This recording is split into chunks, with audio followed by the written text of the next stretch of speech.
It's a cost. Okay.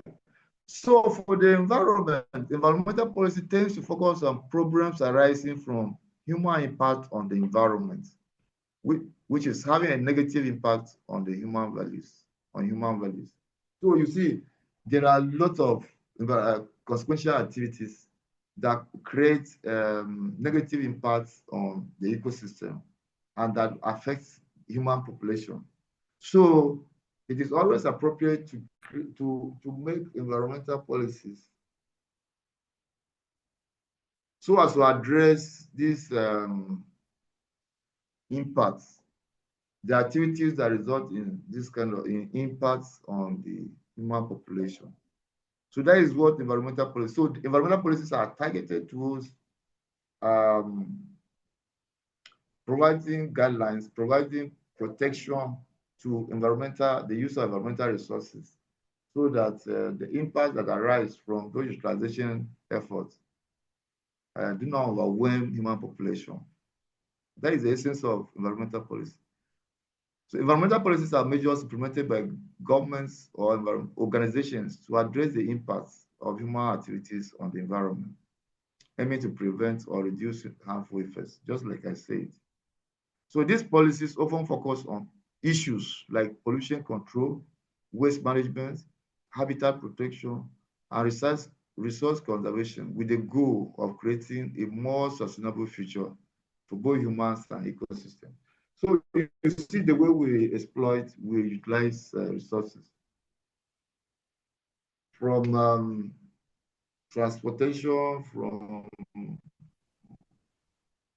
from extraction of minerals, from burning of fossils, from consumption processes that generate a lot of waste, so many activities, from agriculture, from deforestation, from habitats,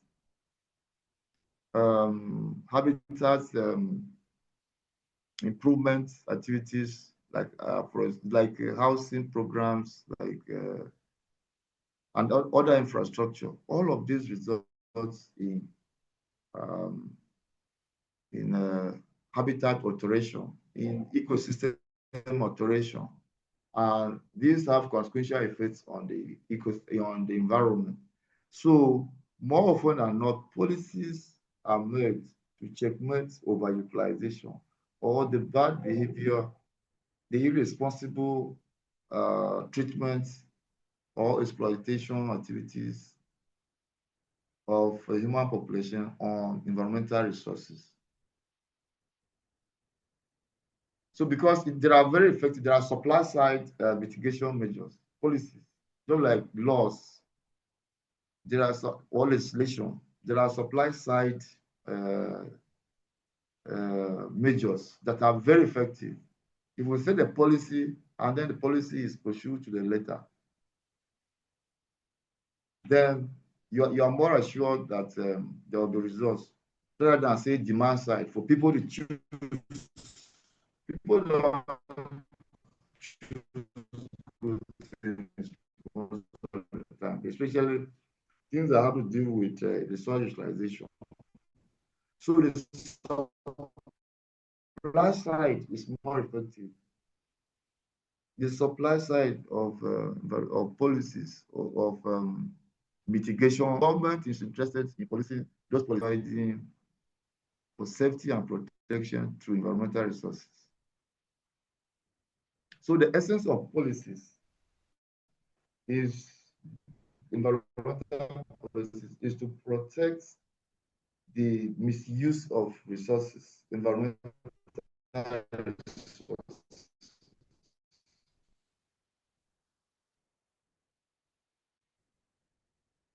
You know, the causes about environment and development. You exploit environmental resources for development. You mine limestone mixed with clay and gypsum to get cement. That is the one you use in construction activities. Products we get petrol that are used in driving development. So the idea of policy is that action of the ecosystem should be mitigated by the availability of policies. The formulation of policies, how this is the policy that guides mining in such a manner that the environment is protected, but you still get your resources to carry out your development activities. That is what the discussion is focusing on. The provision of guidelines or measures that will protect utilization of environmental resources that are the panacea for development. That is what we are talking about here. So what are the key aspects of environmental policy? You have protection and regulation. Environmental policy aims to protect and regulate and guidelines for industries, individuals, and governments. Just like we were saying, there has to be a set of guidelines that protect and regulate the use of these resources, extraction, utilization, waste, management of waste that's solid and liquid, and utilization of these resources, of those resources, so that we do not harm the environment adversely. Integration. Policies increasingly, environmental policies are being integrated into other sectors like agriculture, transportation, and energy, recognizing that these areas are key drivers of environmental issues. So if you look at these sectors that are listed, agriculture,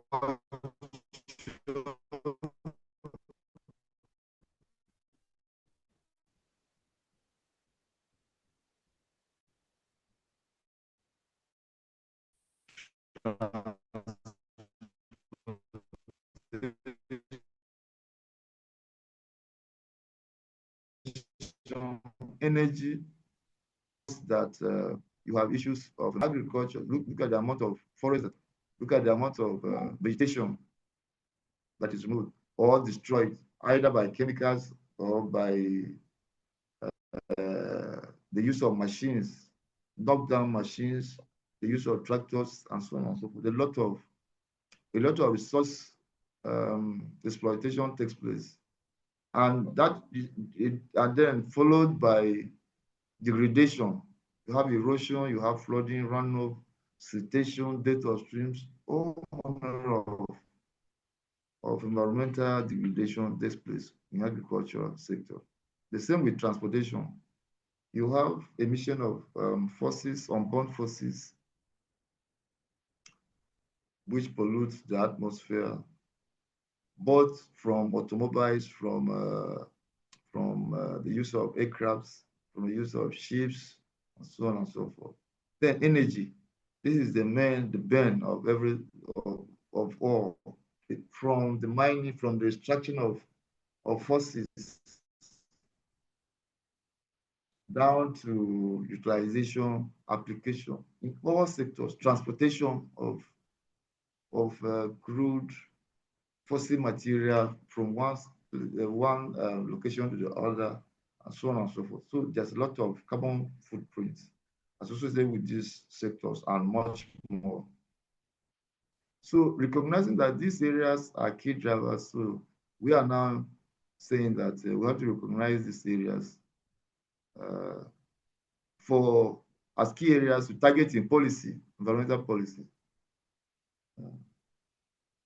So addressing externalities, environmental policies often address the problem of externalities, where the cost of benefits of an activity are not fully borne by the actor, but are instead fed by others. Exactly what happens.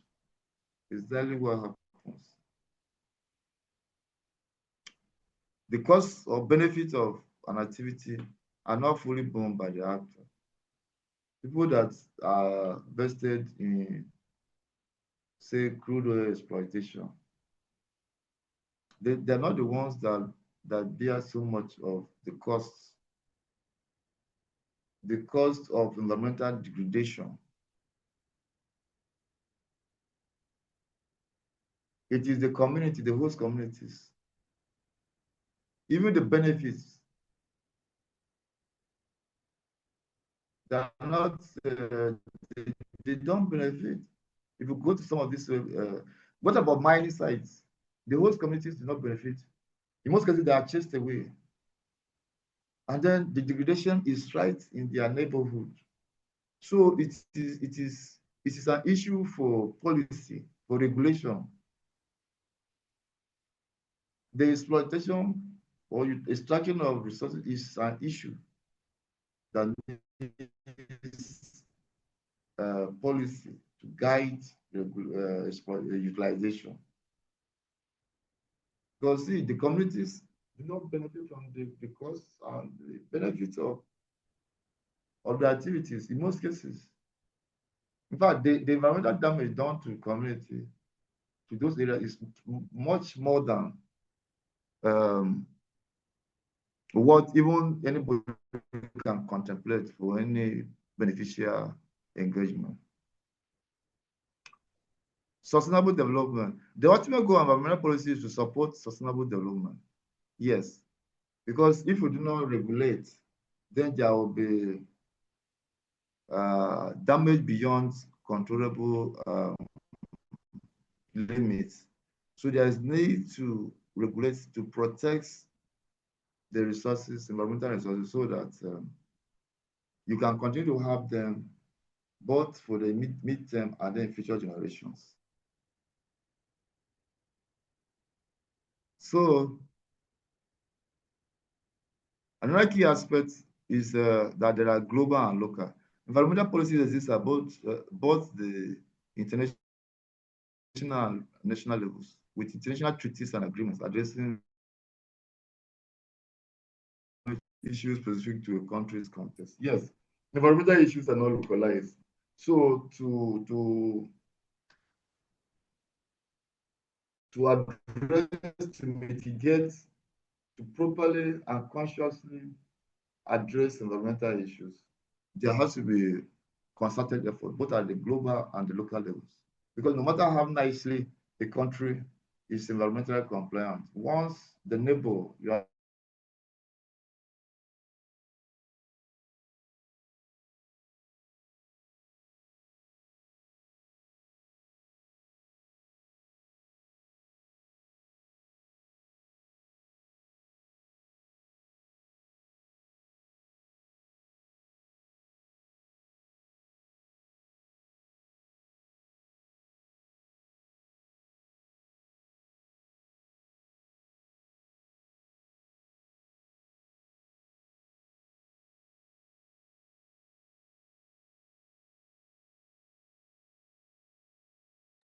Network has, colleagues, network has thrown off Prof again. I hope he will rejoin us very soon. Let us just wait a bit. He should be able to rejoin the class. I think Prof is back now.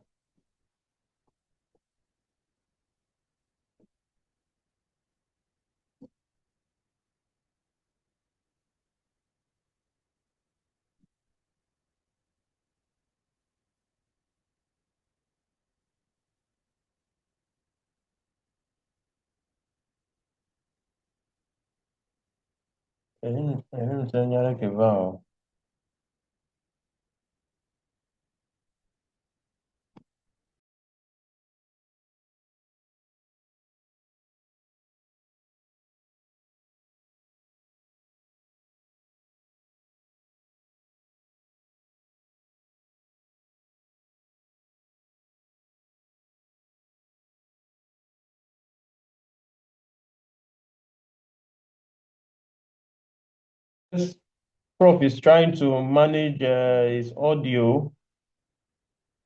Let's see if he'll be able to get it on time and come in.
So what actually happened now?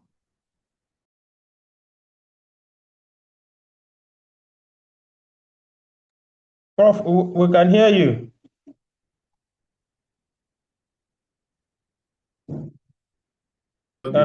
Thank you. You can mute yourself. Yes, Prof. Okay. So we were saying that, yeah, okay, I rested on the fact that environmental issues are not localized. So you can be doing all your best in your neighborhood, but once uh,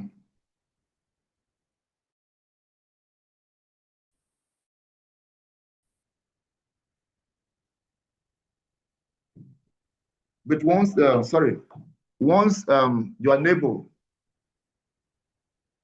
is compromised, you are going to have to feel the impact as if you are the one that was polluting, for example. So it has to be a global, it has to take a global shape. The mitigation has to start from a concerted global coalition. So that is where you hear of treaties, international treaties and agreements. You first of all meet at the highest level, all member nations, all countries of the world will meet and agree on a set of procedures or guidelines or policies that they will apply in different aspects of environmental utilization. Then the member nations will go back to their individual countries and implement those resolutions in terms of guidelines, in terms of policies or legislation to guide, in furtherance to the agreements at those global meetings. So it's just to say that as a policy, environmental policy, it has to start at the highest level, at the highest meeting of all member nations before you can start talking about local. Because no matter what local efforts are made, once there is no concerted effort, there's no corroborative effort from other nations, then you are not likely to achieve good environmental practice or effects in your communities. Examples of environmental policy, you have pollution control regulations. So these regulations, they establish limits on emissions of pollutants from industrial facilities, vehicles, and other sources. The essence of getting these things in place, some of these regulations in place, is because of the need to govern, the need to regulate emissions, for example, from those areas, from those sectors. So policies are there, environmental policy on emissions, policy on industrial management of effluents, a policy on the use of vehicular, and the use of vehicles, for example. You hear of a lot of policies, or recent, there is, I think there is a ban on the use of the importation of vehicles that are more than 10 years old. Those are environmental policies. as simple as it's an environmental policy. The issue is that those vehicles they have already spent most of their service life, and their combustion and efficiency is highly compromised. So they will not serve good purpose, environmental purpose, when imported into the country. So the government simply now placed a policy on on the importation of such vehicles. So if the policy can come in the form of a ban, you can just say you ban the importation of. So the ozone phase out program is part of environmental policy too. You place a restriction on the importation of certain type of refrigerators so that you will not come and destroy your local environment with the use of those type of appliances. And if in most cases, those kind of policies, they are circulated throughout the membership of those environmental organizations. So all the member nations will implement the same policy across, so that once that thing is taken out, it is taken out, not to say some countries will take off and then some will not. So that is an example of an environmental policy, pollution control regulations. Then waste management systems. You have to raise policies on waste management, the waste management system in most of our municipal areas. Because you see, people have a tendency to just discharge waste, solid or even liquid waste, into the system, into sewages, into drainages, and just everywhere that they can find space to dump. So there are regulations that have to guide waste management, especially in urban areas. Things that have to deal with recycling, composting, and proper disposal of waste, including hazardous waste, so that the system is not adversely uh,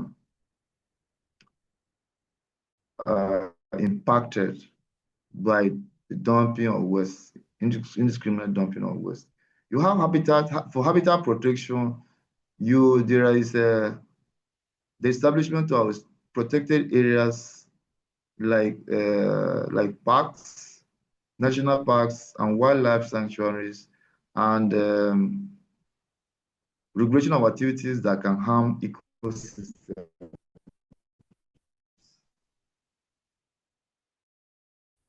So you hear of wetlands, gazettes of wetlands, certain areas as wetlands or protected areas. You do these things to protect the habitat. Otherwise, if you allow them, the farmers will just go in and remove all vegetation, destroy all the life forms, and convert natural habitats, which are gene pools, source of gene pool for populations that are even yet unborn. They convert those areas into either farmlands or sometimes even into housing programs or other infrastructure. In most cases, what they say is that once you want to start any project, you look for the forest, where the forest is. Meanwhile, there are other the degraded areas that can be used. There is a forest, there is a casualty. So conscious efforts have to be made to gazette some areas into parks and wildlife sanctuaries and to regulate harmful activities on ecosystems so as to protect natural systems. Okay, so resource conservation, you make policies for promoting sustainable use of natural resources like water, forests, and minerals. Is very important. The exploitation of these resources is very, very important. So there has to be policies that will guide the utilization of resources that like water, like forests and minerals. Otherwise, the whole place will be devastated. So you don't just, development has to account for environmental protection. Otherwise, it's not sustainable. It will not be sustainable. If you build your house on a bare ground, there is no vegetative protection. Runoff, flooding, and the gories they can just pull down your building. So you have to reinforce your built areas with vegetation, form of landscaping, and to protect some natural species that are there, so as to maintain the to keep the environmental stability in check. So there has to be policy to address those kind of concerns. Otherwise, people might just destroy all the water, the forests, and mineral areas of exploitation. Then there has to be a policy on climate change mitigation, and even adaptation. You make conscious policies on climate change mitigation. Mitigation efforts usually they are aimed at halting the causes. Climate change mitigation requires halting the causes, all the causes, and the causes are greenhouse gases mainly. The generation of greenhouse gases. So policies must be there to reduce greenhouse gas emissions and then to promote adaptation. Adaptation means learning to live with the situation by converting opportunities, the hazards into opportunities with development. So how do you now, when they say, how do you adapt to climate change? It means that in the event that you have a climate incident, and so how do you now adjust yourself? How does those effects become opportunity, become resources in itself? For example, if an area is likely to be flooded over some time, and the floods can be projected, can be you are able to forecast to some level of accuracy that this is what happens after so many years. What do you do with the flood water that comes? Is it just to come and destroy the area, or can you harvest the water?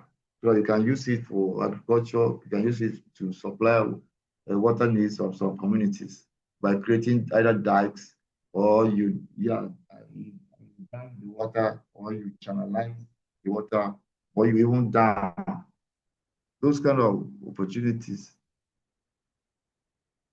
can be exploited during adaptation planning.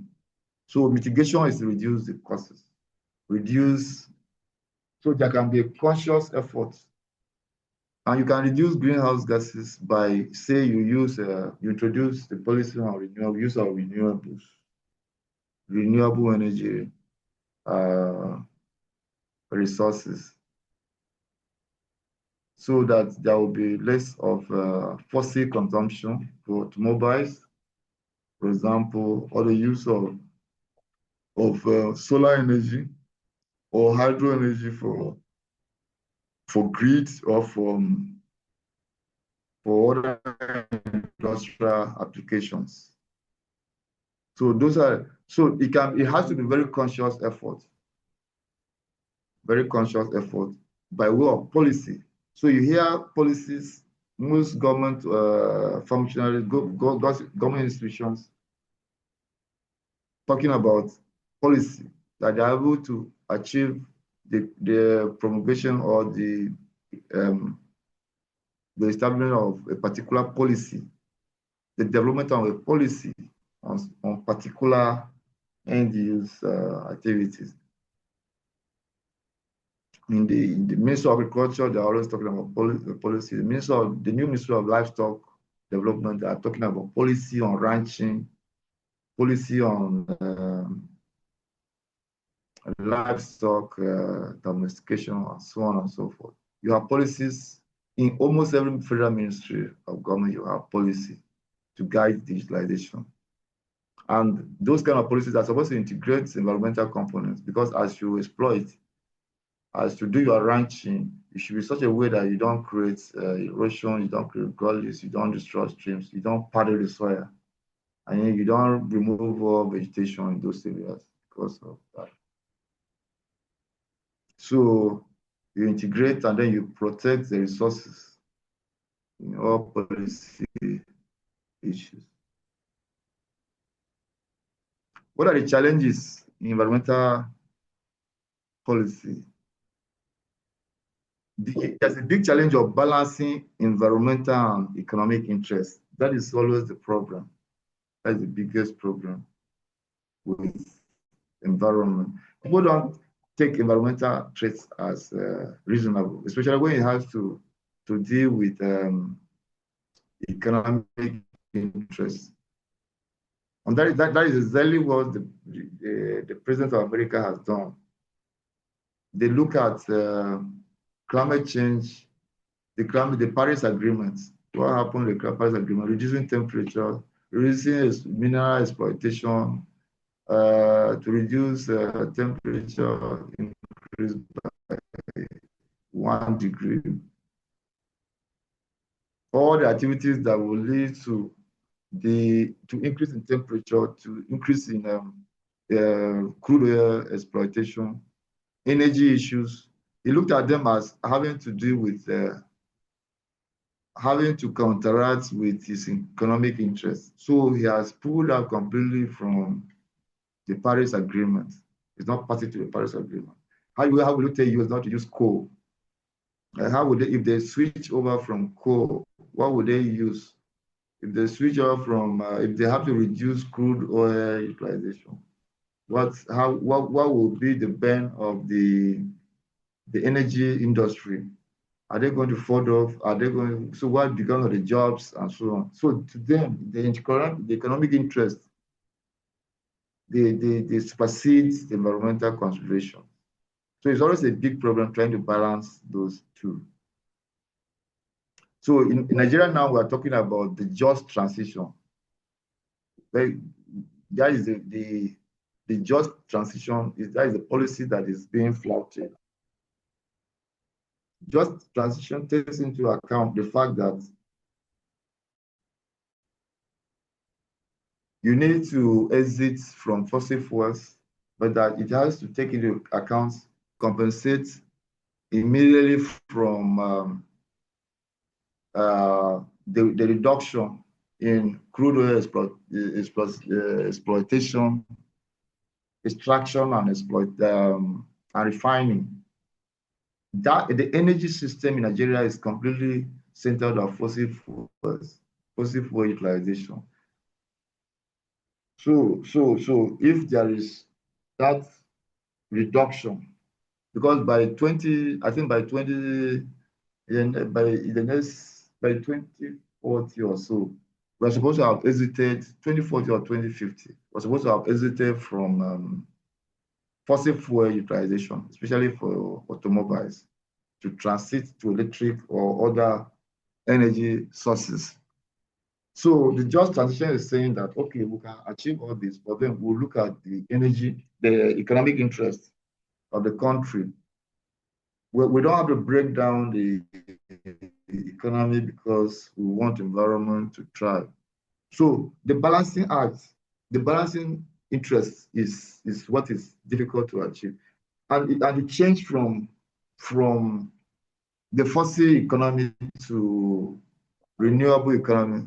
Renewable energy economy is also very, very difficult to achieve, because there's a lot of there are a lot of obligations, financial obligations, that have to deal with the sale of our fossil fuels. So if we transit sharply, then our economic interest will suffer. We will not have money to pay workers. to do projects, to run the system in itself. So environmental issues and economic issues, they are always rocking horns like that. Then implementation and enforcement.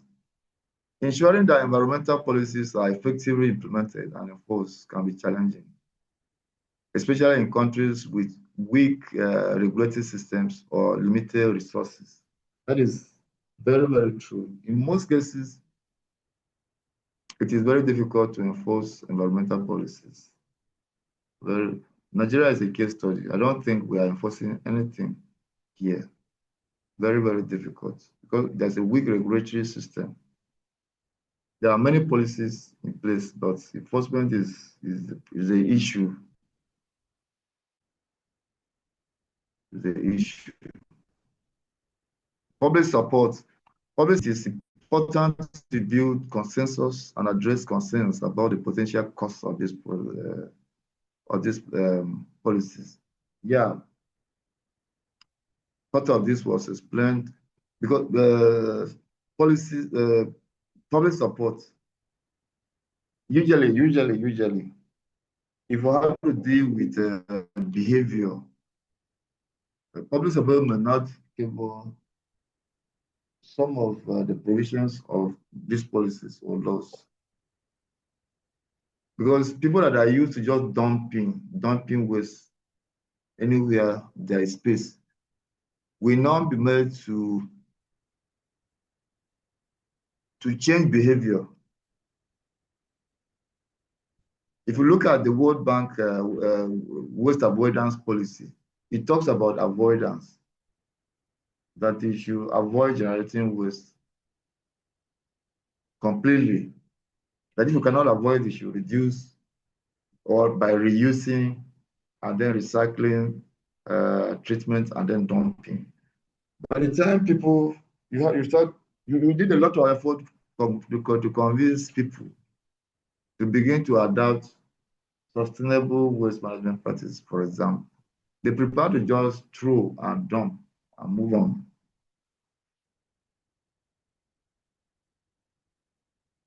Especially when it has to do with fines or with the use of community, like if you say community should be managing their own waste by paying for evacuation and stuff, you might have resistance from members of the public. It's usually an issue having to deal with best practice. If people have to be made to do the right thing, it usually attracts resistance. That is why you need very effective enforcement to be able to achieve good environmental practice. If you allow the sympathy of people for your programs to succeed, you are not going to get it right in most cases. Because public support will never sway towards the favorable discharge of those policies. It will rarely favor. Look at open defecation, for example. Upon all the resources put in to stop open defecation, people still what is going on. In most of the communities that intervention have done, if you go there, it's as if nothing happened. So then global cooperation. Addressing global environmental issues requires international cooperation, yes, which can be difficult due to different national interests, like the issue of America that I talked about, and many other countries that have backed up. Some will agree, they will sign off, but they will still not implement the tenets of those policies or agreements. So it's a very big challenge dealing with environmental issues. Very, very big, especially there are many challenges, local, international, issues with enforcement, and then having to balance economic and environmental interests. At the point you want to say, okay, do you want between environmental protection and economic development, what do you prefer? So you have people, everybody pulling the rope to his or her side, but that shouldn't be the issue. It is to balance the situation. Let us come to a middle ground with economic development. Nobody is saying that you shut down a particular system because you want to create an economy. You want to enhance economic levels, or you want to promote environmental protection. Common ground is what the interest is. So that is, to that extent, we would have covered what we had to deal with on policy. So if there's any question on policy, please can we entertain it before we go to the next? Any question on policy? Yes. Okay. Do you have any hand up? Okay, 3 participants raised hand. Okay, let me see them. Okay, Terry, please, you have the floor. Let me unmute them so that Terry. they can. Okay, there are even up to 4 people, sir. 4. Okay. Okay, good morning, sir. You can unmute yourself. Yes. Yeah. Okay, good morning. Thank you, sir. Good morning, Terry. Thank you for the wonderful presentation, sir. Yes. So my question is that thank you. I want to find out the relationship between environmental legal framework and environmental policy. And also the disparity between Nigerian environmental policy and that of the World Bank. And where can we find the balance? Thank you, sir. Okay. Environmental policy and environmental, is it legal framework? Hello? Yeah, yes, sir. Okay, let me just address the issue. A policy is just a set of actions to guide a particular situation or an issue of concern, like we say. Why the legal framework is the legal framework is a law or an act of parliament that provides, it's a higher level of policy. The policy can just be developed by an organization or an institution. For example, the ministry can have any ministry of the federation or an institution can have a policy, like a workplace policy or any policy that will guide a particular line of actions. But when it becomes legally a legal framework or a legal or a legislation, it means that it has been that policy has gone to a higher level of being passed into law or an act of parliament. The laws are passed by the state assemblies, while the act of parliament is passed by the National Assembly. So you have it is usually done to give it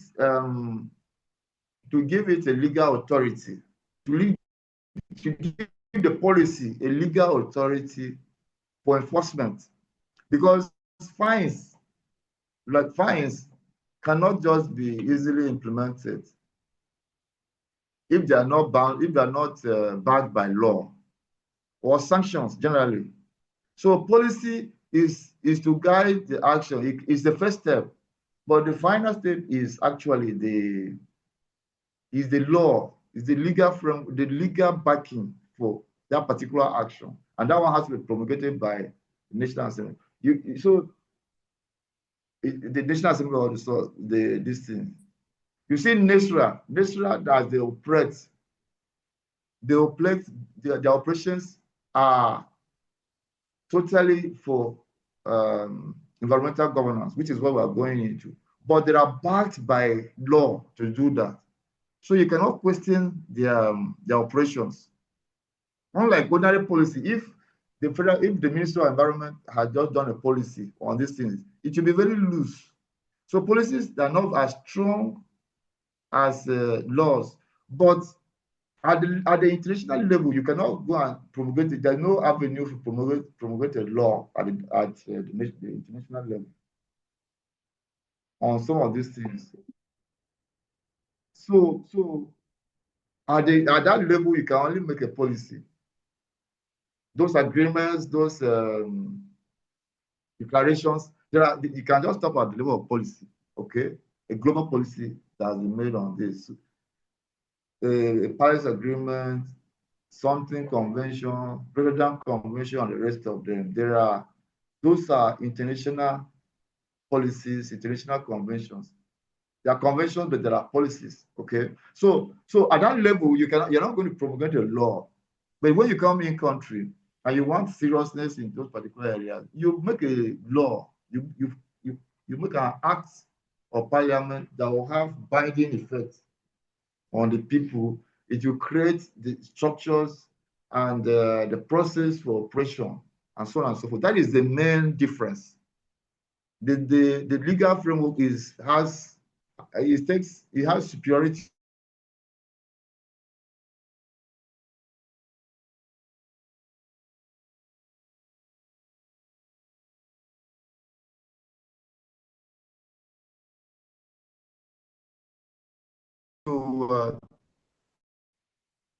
Hello?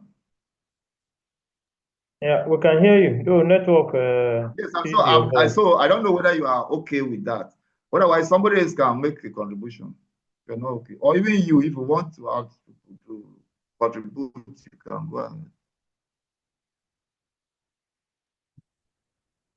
Okay, Mr. Wase, James Toyila, you can unmute yourself. Mr. James, you can unmute yourself. Yes. Good morning, sir. Yes, good morning, James. Thank you, sir. Sir, I could remember very well that in 1995, by then I was in primary school, primary 5 by then. Then in my primary school, where I attended my primary school, the school used to have a school guidance. And when you go there, you see a lot of different crops and trees, economic trees. And there were policies that were covering the school guidance, that any student, any person that remove any tree from that, you are going to be punished by the discipline master. And then you will replace it back. But now, the money has been taken away, all the policies that have been established to protect and guide our environment. And then you discover that we are having a lot of issues concerning our environment. Then my question is, as an environmentalist, when you advise, it will be as if you are creating problem between you and the community or the person that you are advising. So now, as an environmentalist, what do we do to protect our environment from this crisis that we are having in order to secure our environment? A situation where people are using money to damage our environment. What do we do to secure as an environmentalist? It's a very big challenge. It's a very big challenge. It's a very, very big challenge. That thing you are saying is not a small matter. It's a very big, even at the highest level, you have one ministry creating policies or making promulgating propounding programs, proposing projects that will overrun environmental resources. I think 4 years ago or so, the government of Cross River State wanted to make what they call a super highway. And the super highway had to pass through the Cross River National Park at the center of the park. Meanwhile, there is an existing highway that the same government would have just expanded. They prefer to go and remove the park in the middle. so that they are super high overpass. So you have all these things. At the highest level, you have this compromise. At the individual level, there is compromise. So sometimes it's as if we just sit and watch what's going on. But I think the advocacy has to continue. Right now, in Cross River, they have converted the whole Cross River National Park into a farmland. They are removing all you see truckloads of timber in hundreds, almost on a daily basis, coming out of that national reserve. So all the trees, all the vegetation that have been preserved for many years is being removed, and the place is being turned gradually into a farmland. The next thing is, honestly, they might just go and site a housing project or maybe what do you call it, a stadium. We just go and build a stadium in that place. So my brother James, this is a very serious issue. I don't even, me as I'm sitting here, I don't know what you can do about it. Those are the challenges. If you look at the challenges we discussed, those are the challenges that we face as environment. So if you have any, I don't know what we would do, but I think we can just continue to push on. The thing is to continue creating awareness, maybe a generation. If our generation does not pay attention, another generation will come in and try to stabilize the situation. Otherwise, for now, I don't know. I don't think we are heading into the right direction. It's a very bad situation. Okay. Thank you, sir. Yeah, thanks a lot. Thank you. So, Julius. Julius Musa, you can unmute yourself.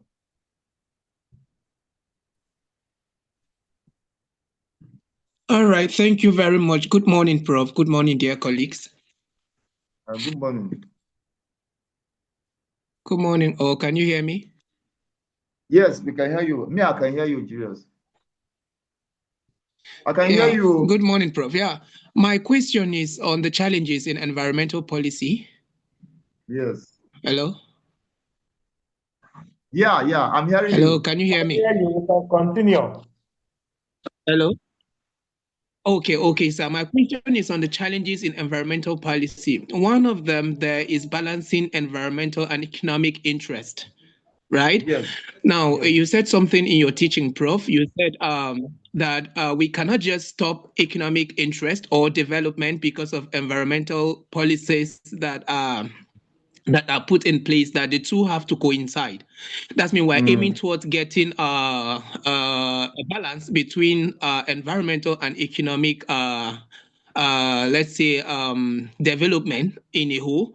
So now looking at it in the sub-Saharan African, like using Nigeria as a case study, okay, for us to be able to assure that the environment and the economic development are in one place, I think these four factors you've listed, Prof, or the three Benita's implementation and enforcement, public support, and global cooperation supposed to fall in place, right? Now, yes. Now looking at the Nigerian environment, Prof, if we want to assess based on these items you've itemized, Prof, you see that the implementation and enforcement is a near zero, if not zero. Then we have the public support is also not prominent enough, because you see some projects where people are not in support, and still yet those projects happens and government and ministries are approving them. Then when you come back to your global cooperation, you're going to see that addressing this issue in Nigeria is not efficient, because Nigeria will go accept treaties such as the Paris Treaty, right? But they will come back to their place and they will claim they pass it into law, right? That's the framework, but then it is not still efficient enough. So therefore, what can you say about this? Because if you ask me, they are not in balance now in the Nigerian environment. Now, is this fair? Is the economic growth, because we can see economic growth everywhere in Nigeria, especially in Lagos, that is fast polluting now because of this growth. So is it fair to the environment of the Nigerian people? It is not at all. It is not at all. And those are the challenges that we are talking about. It is not fair to the Nigerian people. it's as if we do not contribute. Even our individual waste we contribute to. In that Lagos that you talked about, you see people dumping waste directly into the sea.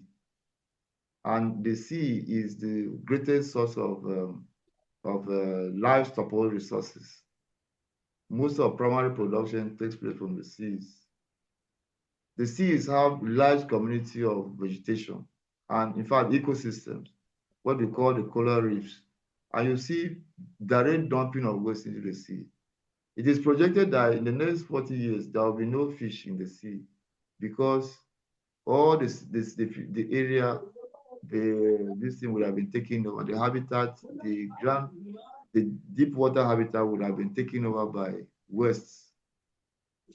So it's a big problem everywhere. The individuals are contributing, the public institutions are contributing. So it's a very bad situation.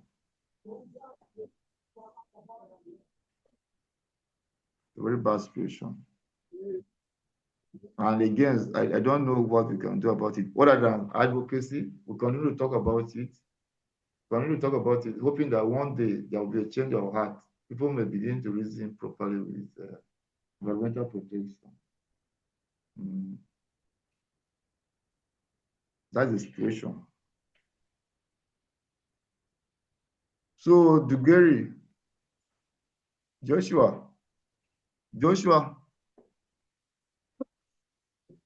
please, Joshua, can you unmute your phone, your system, and then ask your question?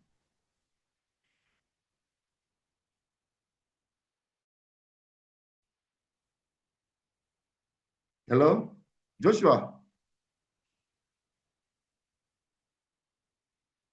Hello. Okay, Joshua is not there. Okay, Simon.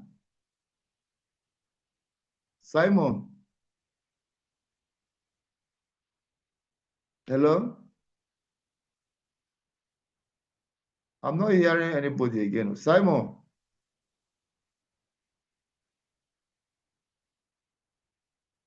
Prof, we can hear you, sir.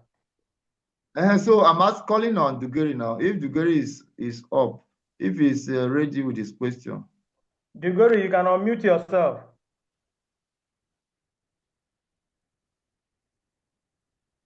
Dugeri Joshua, you can unmute yourself, sir.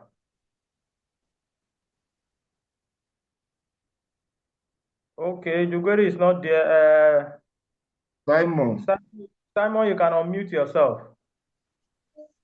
Good morning, sir. Prof. Yeah, good morning. Yeah, good morning, Simon. Yeah. Good morning, Prof. Okay, the two of you, somebody should just hold on for the other. Okay, Dugeri can go ahead. Good morning, Prof. Yeah. All right, good morning, sir. Good morning, my colleagues. Yes. Yeah, my concern lies on the issue of public support. You are aware of the fact that this open defecation is a challenge to our Nigerian policy concerning our environment. And the issue is that why is Nigeria not being able to the issue of the policies they formulate? There are no laws to guide these policies. Or what are the remedies or mitigative measures to, like in the case of open dumping of refuse or open defecation? If there are laws to guide these policies, then the community or the public orientation should be given to the communities, so that if anybody violates these laws, the law will now hold the person responsible. And the Nigerian government, in respect to that, should put in ways that even if you violate these laws, you'll be faced in the either court of law or any other way to sanction your action. So in my own opinion, the government should be aware of the fact that these are environmental threats. And then if it is not put in place that these problems are surrounding our environment or affecting our environment everywhere, and they are looking into the issue of open defecation is a threat to the environment. And then if the government look at it that because there's no public orientation, then it will be left like that. It will not work on our people, and the environment will be more negatively affected. So in that aspect, how do we cope with mitigating our environmental threats in Nigeria? Okay, thank you very much, Joshua. Two things. The first thing is that it's a challenge, like you said, it's a challenge. Public support is a challenge. And then this thing is even institutional support, enforcement and regulation is a challenge too by institutions. You know, actually, sanitation that you mentioned is within the purview of the local government. Sanitation is not supposed to be a federal government. The local government system should take care of sanitation. The primary education, sanitation, markets, even primary healthcare, all these are within the purview of the local government system to handle. And you know, the local government system for a long time has not been very effective. So that's the first one that you're talking about. It's supposed to be done for sanitation, though. It's supposed to be done by local government.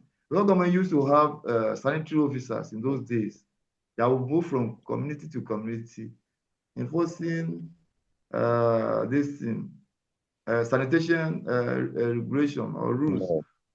Yeah. But now the system is no longer is not working effectively. So the local government system cannot, which is a body that would have gone into enforce sanitation upon this thing. Yes, how you imagine guideline or the policy on open defecation is not active. So that is the challenge. So this issue with institutions, regulations, and is a problem. It's not only the federal government or the state government. To some extent, the state government has laws. In Benue State, BENSESA is established by law. So they have the power of the instrumentality of the law to enforce their duties. So, but in most cases, they do not. They just work within the municipalities. They don't go to the hinterland. So, again, that is a big problem that is here to handle. Now, before I forget, this project and is to ensure that at the end of the day, wherever we find ourselves, we should be ambassadors of the environment, and we should ensure that these things stay true. Because you said that the government should know that the activities, negative approach to utilization is affecting the environment adversely. So that government could be you one day, or maybe even now, you might be in position to make progress, to ensure that some of these things are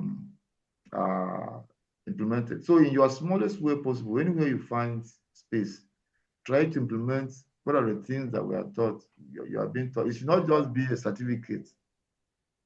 We should not just aim to get certificates as environmentalists. We should aim to practice to ensure that in our smallest way around our neighborhoods, these things are some of these policies are as small as minute as it is. I will give you an example. Being that I'm talking to you now, if I go to shop, I do not receive polythene bag. Those polythene that they give, I don't, as if it's a compliment, I don't collect them. If I go to shop, I collect whatever, except it is the one that I can reuse. If it's not the one, if it's the one, this single-use plastics, I don't like them. I don't collect them from people. If I go to shop, if I buy my things, I take them I put them into my bag and move. I don't collect those things. It's just my smallest way of reducing. I think that if 100 people don't collect those polythene bags, imagine that a community does not collect. You will not see polythene bags around the area. If we don't use those pure water sachets to drink, assuming that the community does not use, see, the whole community, you will not see those sachets. And that is what you see everywhere around. You just drink, you empty it and fling. You see everywhere litter with sachets, empty water sachets. The same thing with polythene bag, this nylon bag. See them everywhere.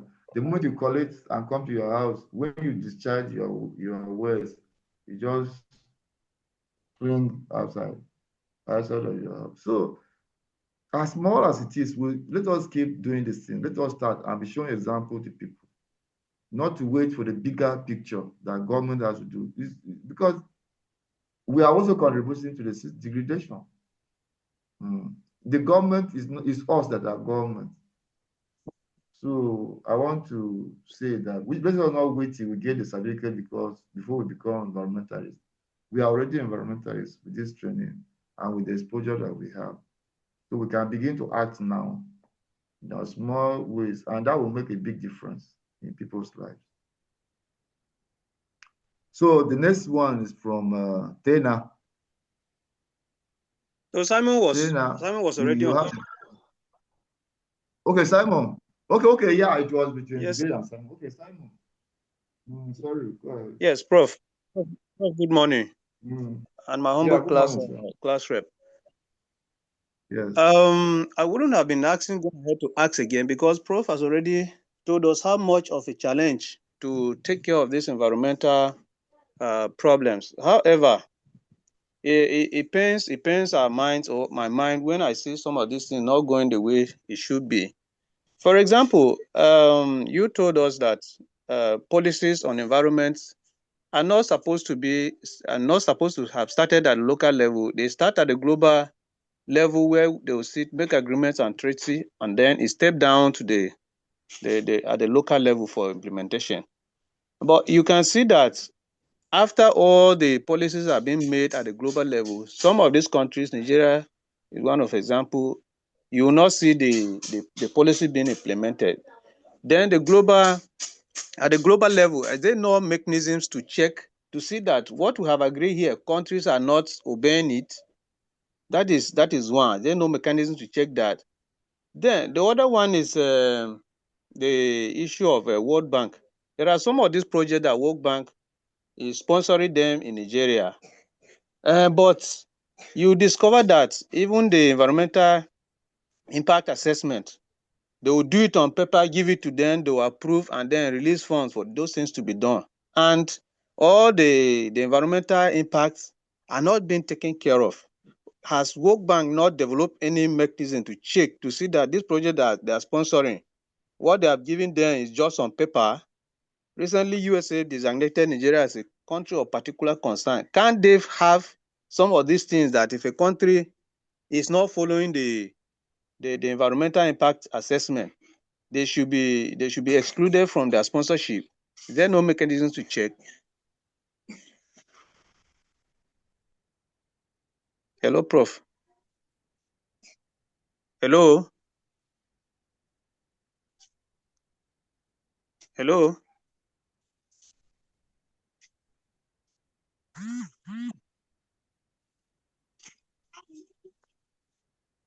Hello.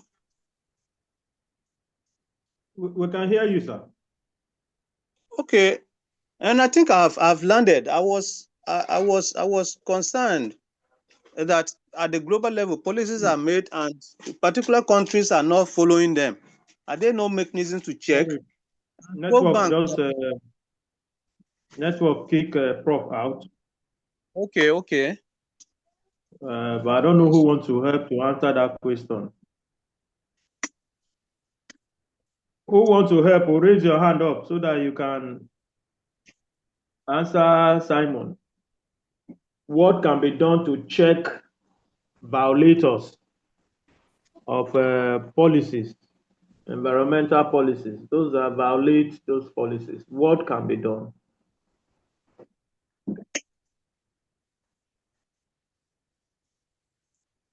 Any hand up?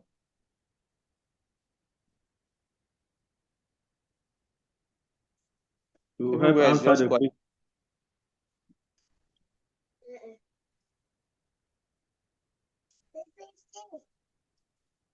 Okay. No. Okay, I can see Evans. Evans, you can unmute yourself. I don't know whether it's an answer to the question, but Evans,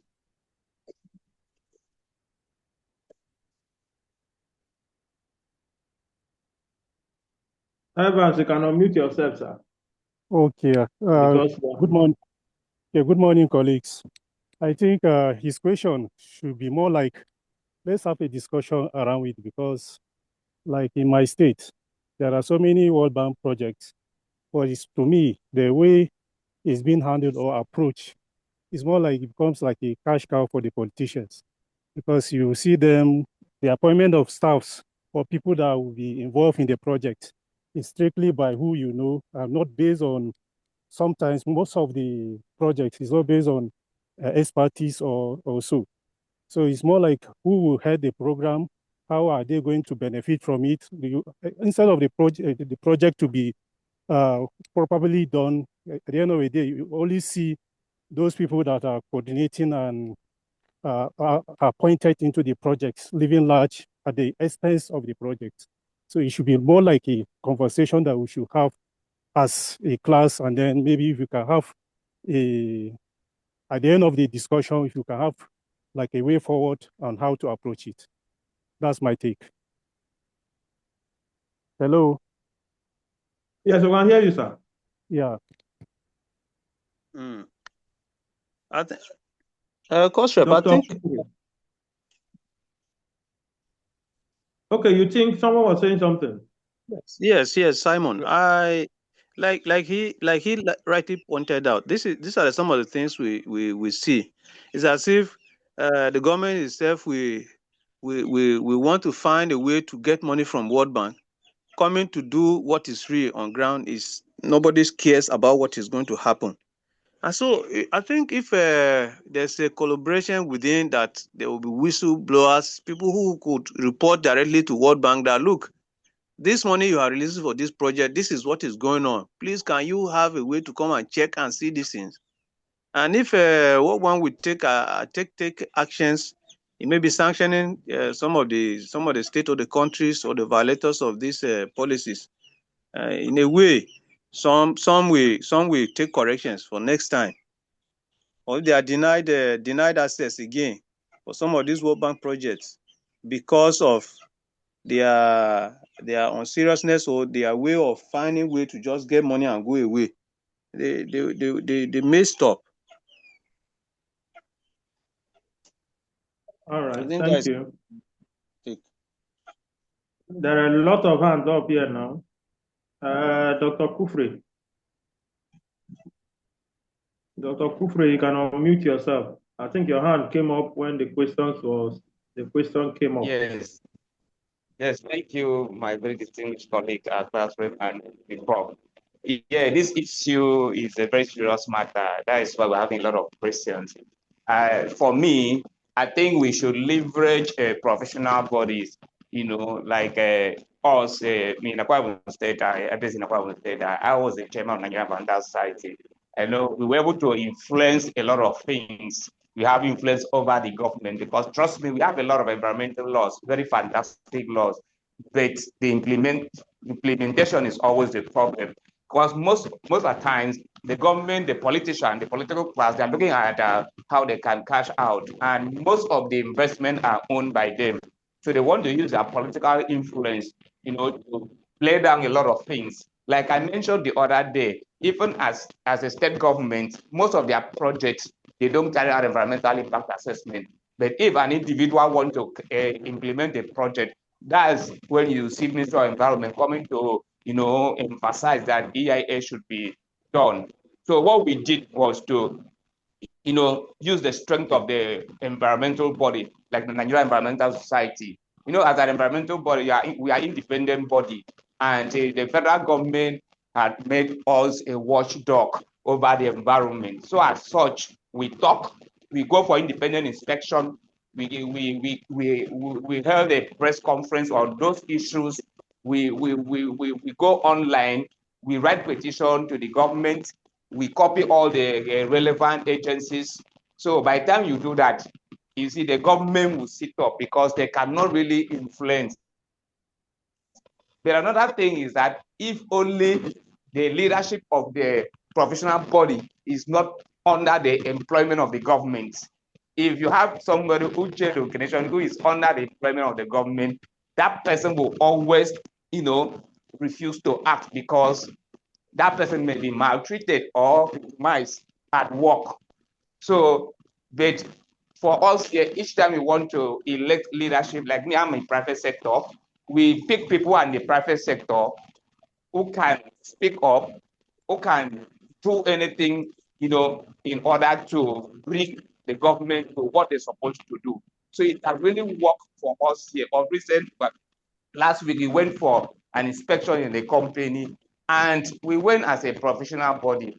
So at a national way there, then Minister of Labor and Productivity, then the SA to Governor or Health, Safety and Environment and all of that. So we stood our ground and said, no, this is what the law says. These are the things that should be done. So at the point, they didn't have any option. I said, if you don't know what you're supposed to do, we're going to raise an issue over it. And they felt, next, if they raise an issue, it's going to be there will be a global concern.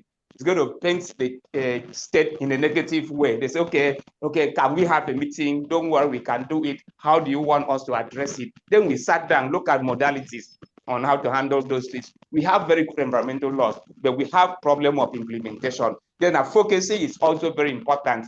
A lot of people do it out of ignorance. Like we have Sterling Global in my state. They have done a lot of activities here in terms of oil drilling, but I had discovered that most of their locations, they have not carried out EIA. But because somebody in the government is involved in the company and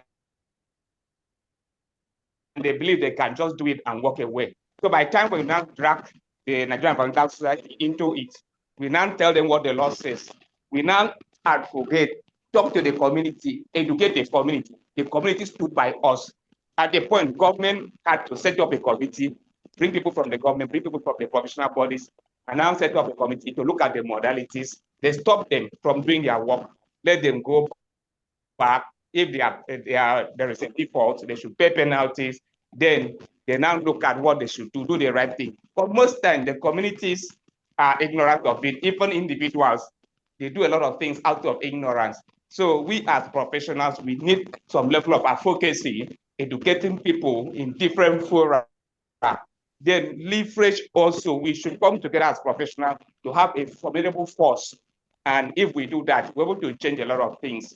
We know a lot of all these things are there, but the challenges, most especially on this aspect of trying to look at the economic development and sustainable environment is a very serious issue. Until we stand our ground, then all these lectures and all the knowledge will be wasted. That's my contribution. Thank you. Thank you very much, Dr. Kufre. That is a way to go, the way of advocacy, a way of coming together as a team, because the issues of the environment, it's not a one-man thing. It's something that we all need to come together. Teyila Kate Isaiah, you can unmute yourself. Good morning, sir. Yes, sir. Good Hello. morning, sir. We can hear you, sir. Okay, if I can hear very well. The question was how we can help, like how can you help in environmental protection? So there are just few points I wanted to highlight. Like one, you see the strong enforcement of laws.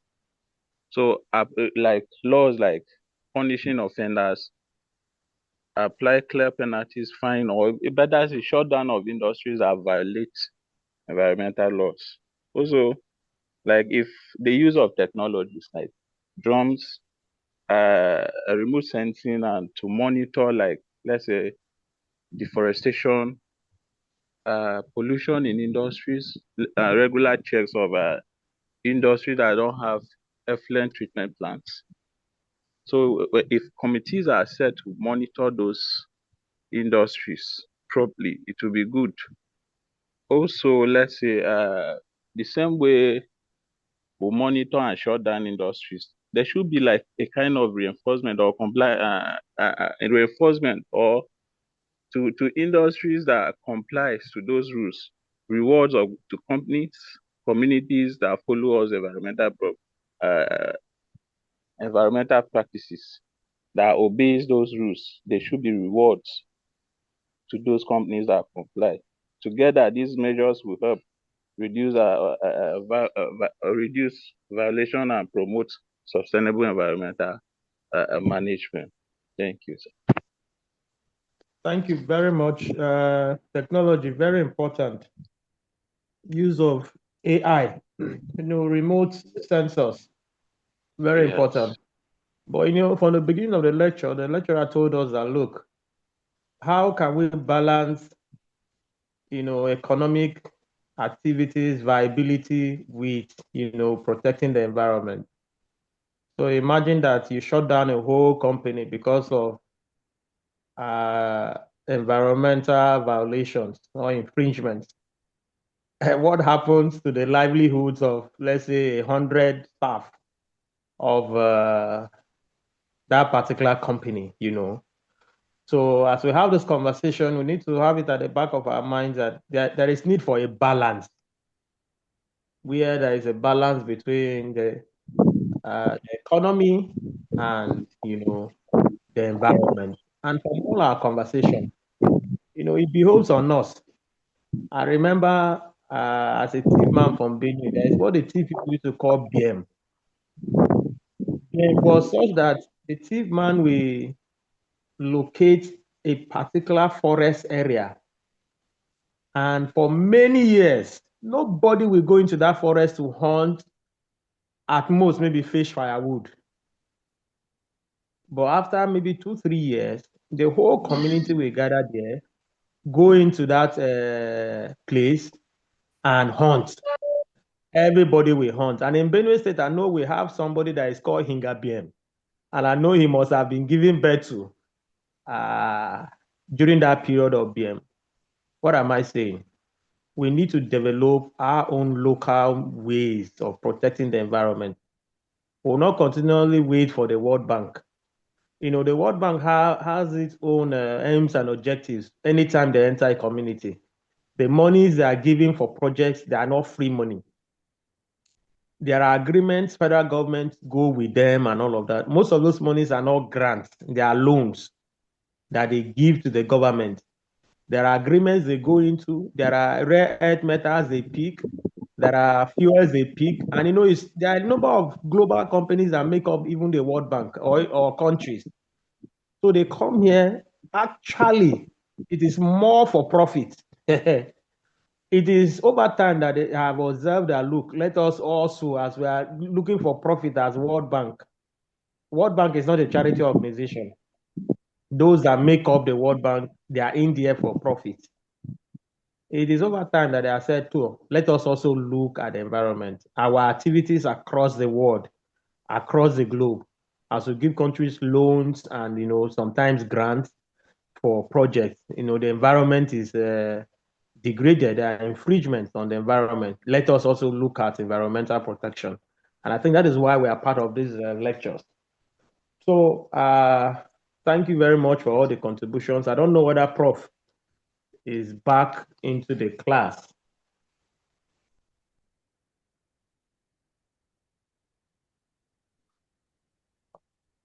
I don't know whether Prof is back.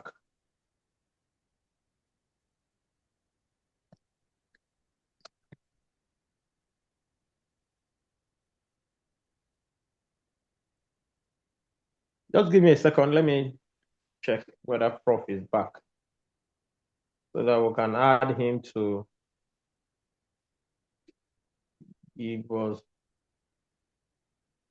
closing his closing thought. Okay, Prof is back. Prof is back and his hand is up.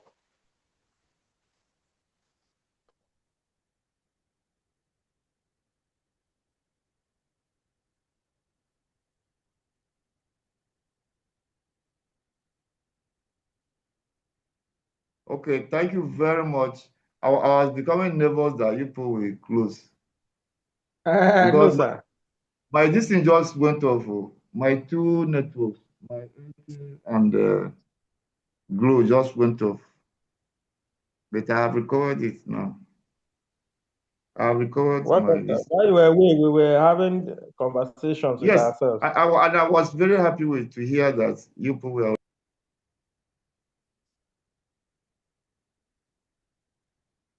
Was very nice. Thank you. Very good conversation was going on there. So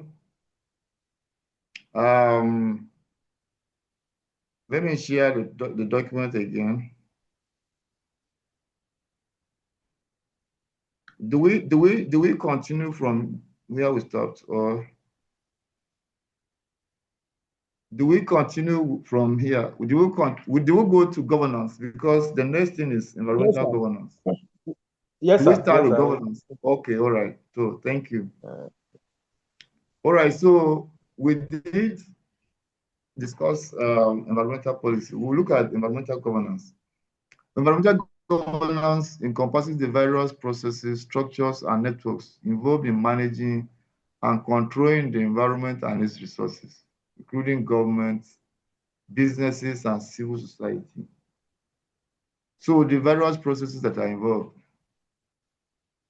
Usually governance takes shape when there is an enabling law, or there is a structure that is created to handle affairs.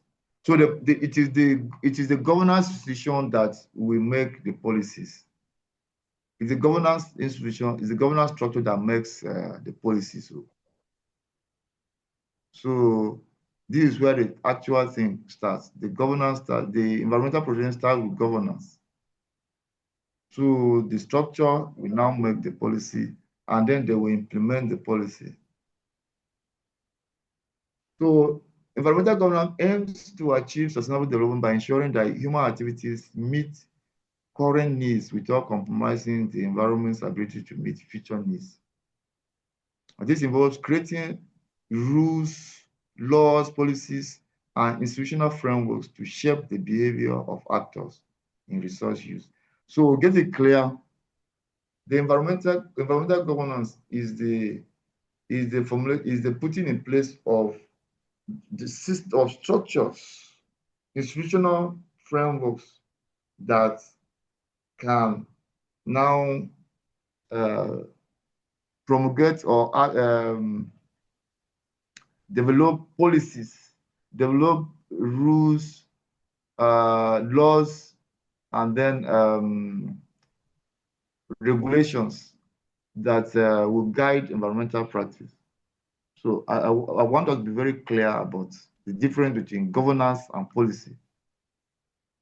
If we have a structure, if we have a ministry designated by government, if we have an institution designated, created by an act of parliament, like NESRA, if we have a ministry like Ministry of Works, Ministry of Environment, and so on and so forth, if we have an establishment that is created by SESSA, nursery, and many others, that has structure that can implement, that can in itself develop policies, that can make regulations, and then can enforce, then that is what we say we have governance in place, environmental governance in place.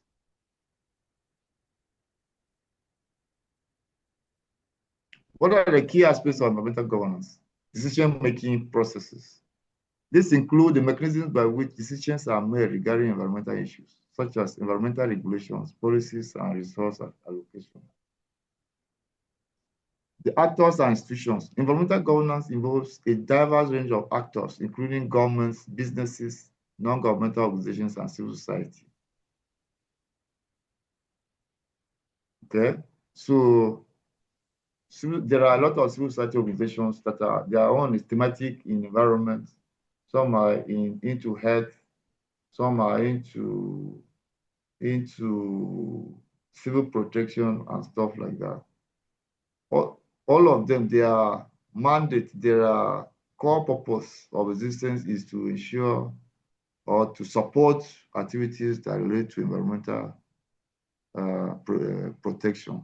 All that is dealing with environmental governance. Then there are businesses too. There are government institutions that are there to protect, that are being established by law or by act of parliament to provide governance, to protect the environment. They promulgate, they develop policies, rules, regulations, guidelines for operation. Then there are also businesses. There are a lot of businesses that are environmentally inclined.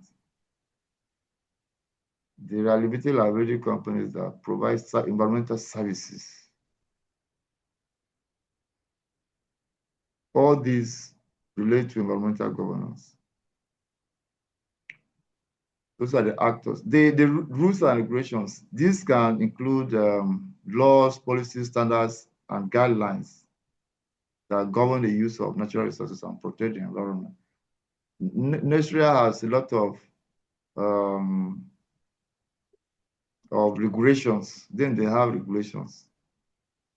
Then you have ministries usually promulgate, they develop policies, not promulgate, they develop policies.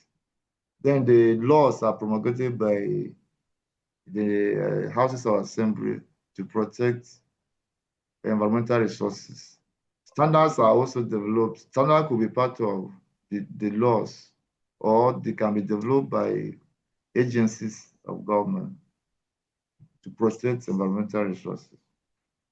Sustainability. This is a central goal of environmental governance, which ensures that development is sustainable, meaning it meets current needs without compromising the ability of future generations to meet their own needs. Global and local dimensions. Environmental governance operates at various scales, from local communities to international organizations, like the World Bank,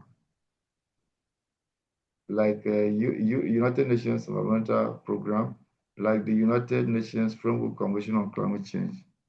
All these are governance institutions, environmental governance institutions.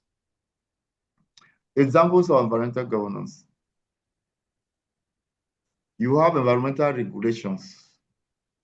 These are laws and policies that set limits on pollution, resource extraction, and other activities that will harm the environment. It's good here to note that policies do not actually carry the instrumentality of the law. So policies are strengthened by laws. When you want policies to stand over time, you package them into laws, and that becomes long-lasting.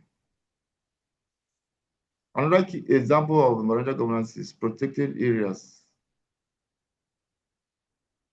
These are designated areas such as national parks and wildlife resources that are managed to protect biodiversity and natural systems.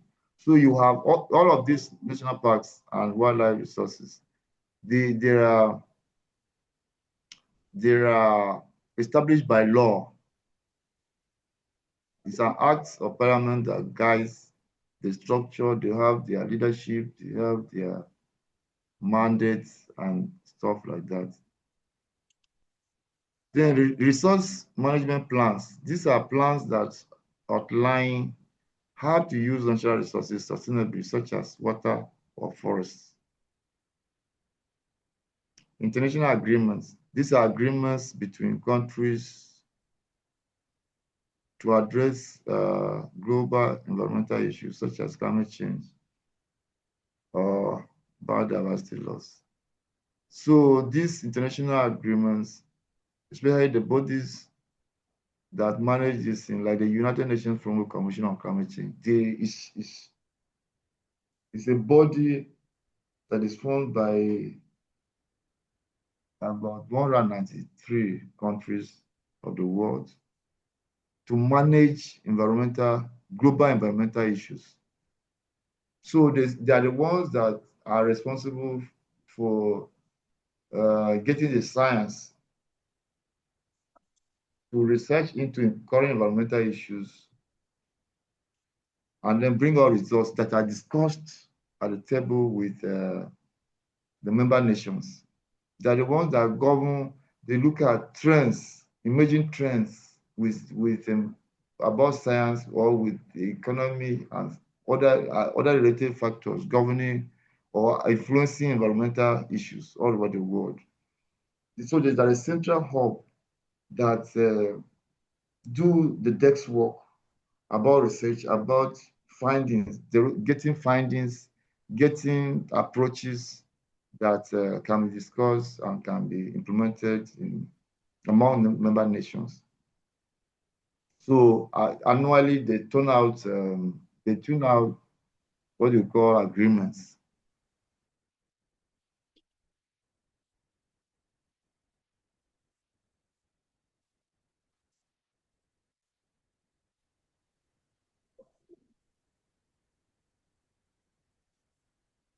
So that is what we can say about environmental governance. So if anybody has if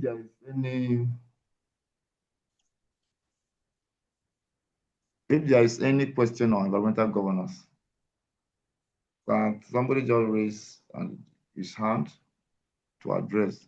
So in other words, environmental governance, we are looking at those institutional frameworks that serve as the hub of these policies, because policies don't just come up out of nothing. It is the people, it's institutions.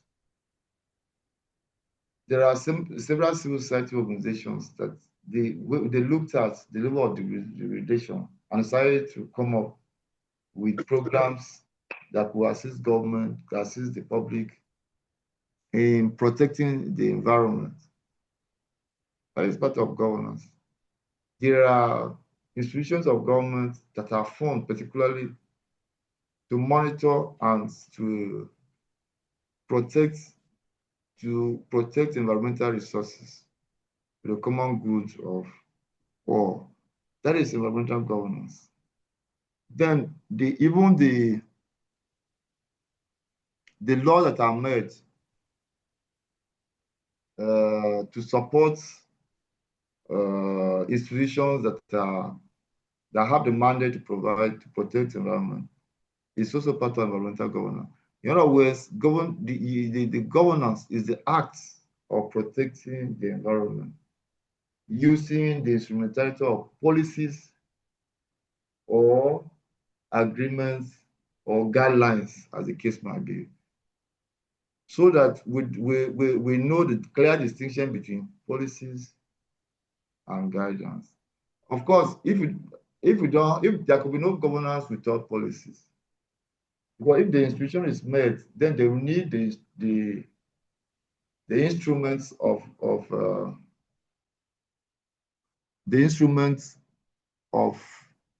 execution or of implementation to be able to carry out their mandate effectively. So, and you know that policies are made as the issues arise. So it is not just static. Institution can be there, but they keep on modifying, developing policies and modifying existing regulations so as to match up with the trends in degradation, the trends in environmental behavior of people. So to that extent, we would have covered environmental governance and would have dealt with environmental policy. And it's a good place to stop for today, so that we'll refresh and come back tomorrow to start with natural resource conservation. This is actually what I remember very well, that I dealt with this thing. So this is what I was trying to do yesterday. Part of it is what we did yesterday, but there's going to be, I think, some improvement. So if there are any questions on these two topics, otherwise we will close for today. If there's a contribution, please, we welcome contributions. I remember that when I was hearing from the background, I was really impressed with the contributions that I had. So we can have something like that to talk about. And the floor is open to all of us. Thank you very much. Thank you, Prof. I think a lady should speak now. The guys have been speaking since morning. A lady raise up his hand and make a contribution or ask a question. I think, Prof, that is another call. Yes, very, very, very, very well. I like the way you are moderating, though. That is a good job. Thank you very much. Thank you, sir. Yeah. Before soon they will start agitating politics. Those gender issues, but gender equality. Yes. A lady should speak. Odo fan Wapra, waiting. Raise your hand up. Edna will pay fortune. Your watcho. Calling your names from here. So maybe you see. So I mean, let me just. I like the way you handle the class. I was nervous that I was apprehensive that by the time I return, you people would have left. If I want to close the session, I will announce it, just like I have said. Okay. So if my network goes down, please don't leave. I'll be trying to come back to get it back, to restore it. So it will be so bad if I restore and then nobody is there. I'm sure you wouldn't do that, but I'm just saying I like the way you handle the class. So thank you so much. Anytime my network goes, yeah, thank you. Anytime my network goes off, please don't leave. Okay, Julius is there, and James. Julius, you have the floor. We want a lady to speak now, no, Prof. A lady should speak.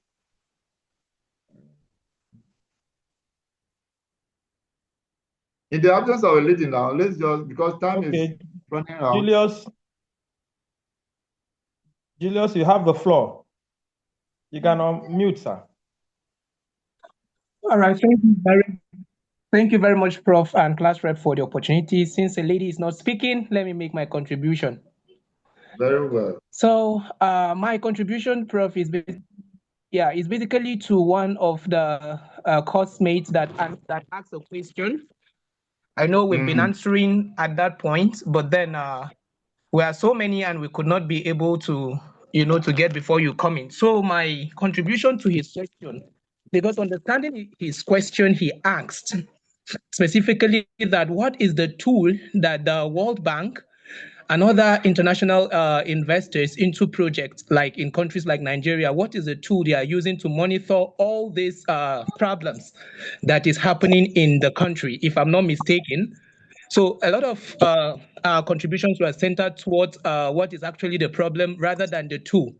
So if you ask me, the tool that they are using, it is the standards which they agreed on the policy.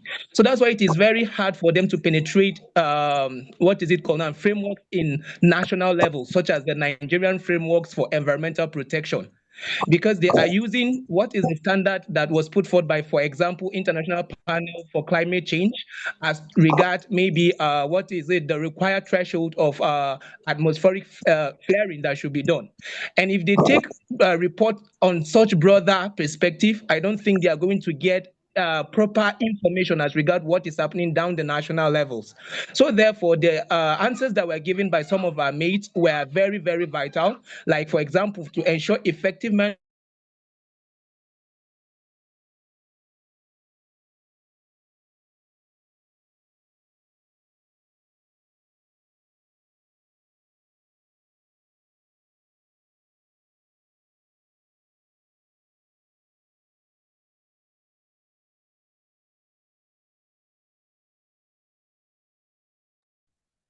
Mr. Julius, are you still in Fawa?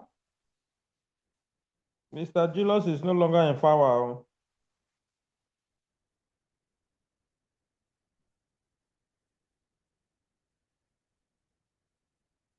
Mr. Julius, we can't hear you again, sir. Okay, Vera, your hand is up. Vera Gabriel. You can unmute and speak. All right, thank you very much, sir. Kosrep. Good morning, Prof. Good morning. Sorry, is the Prof? All right. I have like few questions to ask, and this one is not here. Can I still continue? You can continue. He may be. I'm looking for Prof inside now, but continue. Okay. One of the questions I want to ask is what challenges affect the effectiveness of environmental regulations in developing countries? And then how or what are the roles should local communities play in environmental governance? And then how can government balance economic development with environmental protection? Kosrep, I don't know if you get those questions, if you got those questions, right? Yes, I got them. The challenges of environmental protection in What developing challenges countries, affect the global effectiveness? south, and what are the local What role do local communities play in role will environmental local governance? communities play? And the last one is how can government balance economic development with environmental protection? How can they balance it? okay. I guess someone may want to. Is there anybody that wants to answer the question? I think Prof is not yet back. I'm trying to check if he's back. Okay.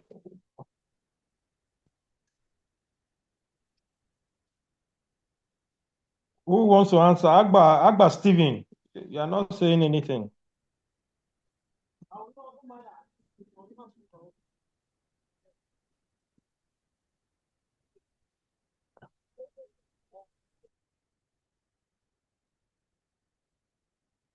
Agba Stephen, you can unmute yourself, sir.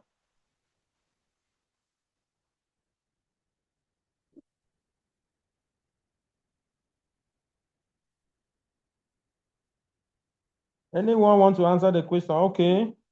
Owulobi, Owulabi, Olawole, Oluwafemi, you can unmute yourself and speak. Okay, thank you, Coswell. Let me start from the third question. I hope everybody can hear me. Yes, I can hear you, sir.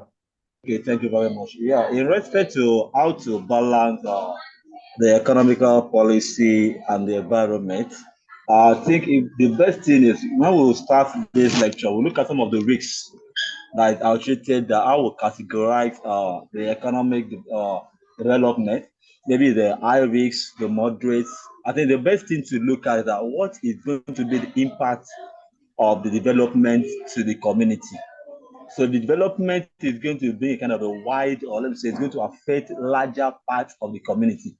So that can be looked into, but like we have to meditate the risks. So those that need to be paid off, the policy, maybe we need to create like relocation, resettlement of some people. You need to put those things in place. So once the people are being resettled, then those that needed to be paid or maybe little fund, encouragement, will try to do that.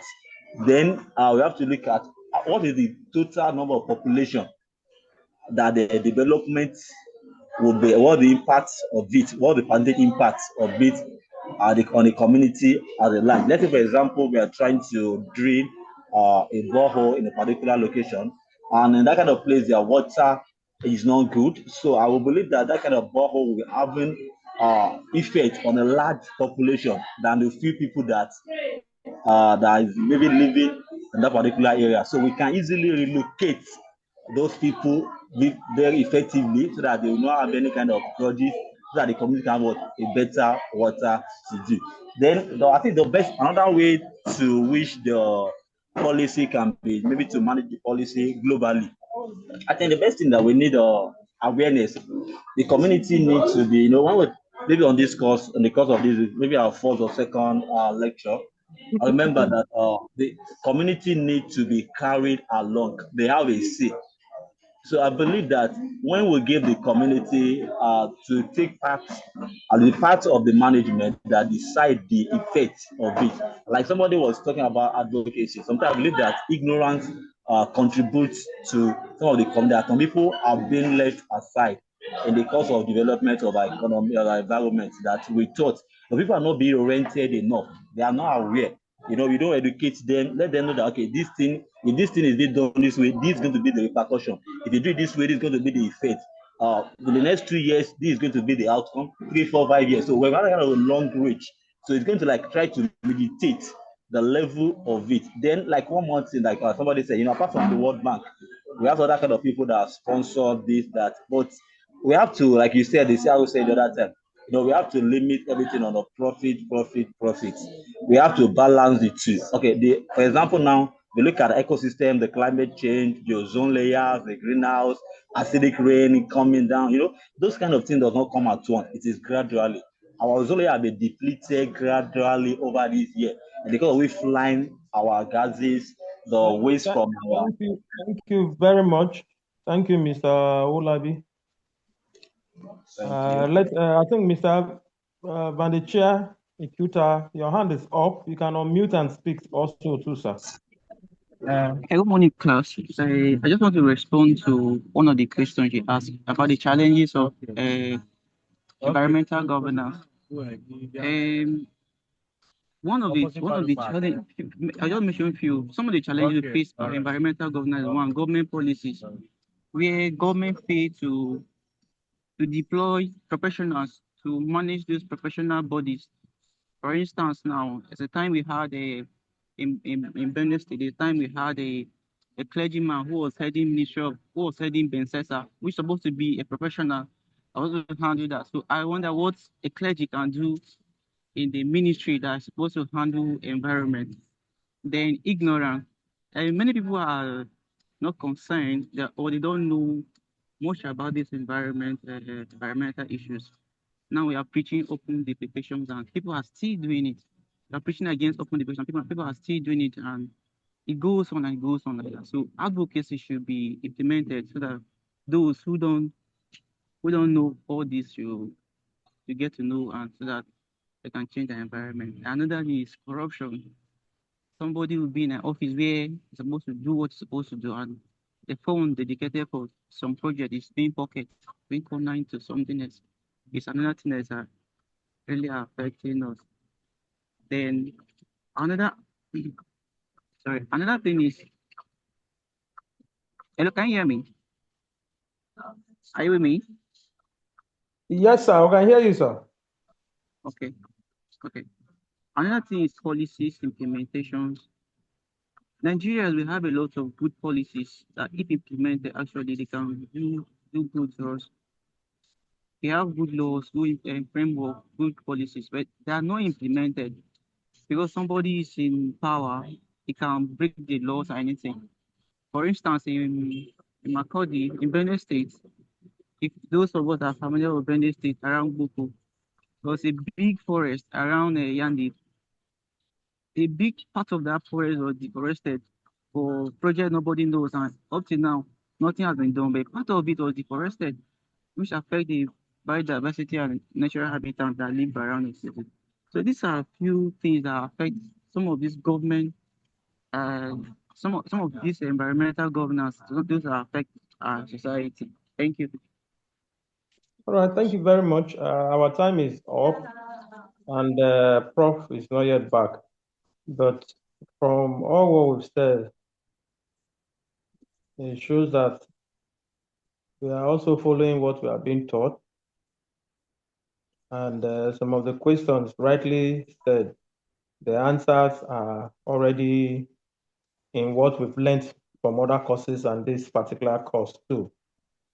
The issues of environmental degradation in the global south, in developing countries, the challenges they face, weak policies, weak implementation, lack of awareness, all of those stuffs are there. Then local communities, I mentioned BM. If you're a thief man, if you don't understand what BM is, BM used to be like a reserve area where our people, maybe after 5 years, will go in and hunt. Nobody goes in there to hunt until after that 5 years. It was a taboo for you to go into that forest and hunt until the whole community is invited to come and hunt collectively. And with that, they preserve the environment, they preserve even animal species that were there. So, but there is one critical question Mr. Francis Utimbi asked. So how can we as a group set of 2026 of environmental sustainability tackle these challenges to set the standards in Nigeria? That is what we are talking about. That is why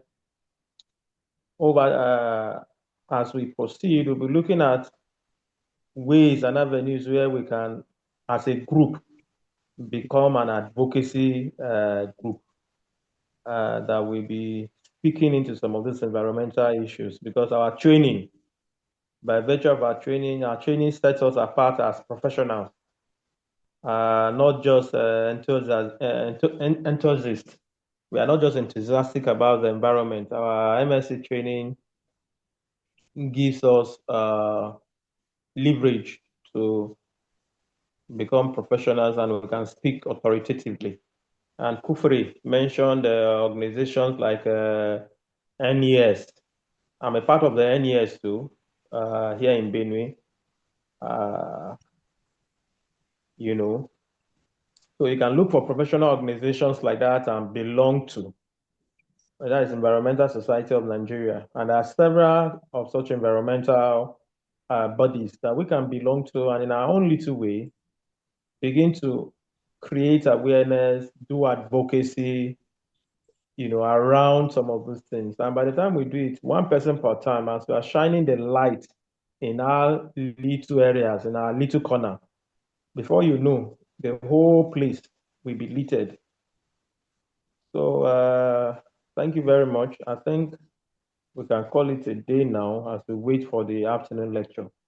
In the absence of any other question or anyone having something to say. I don't know whether anyone has something to say, so that you can raise up your hand and you will be granted opportunity. Okay, no other person has something.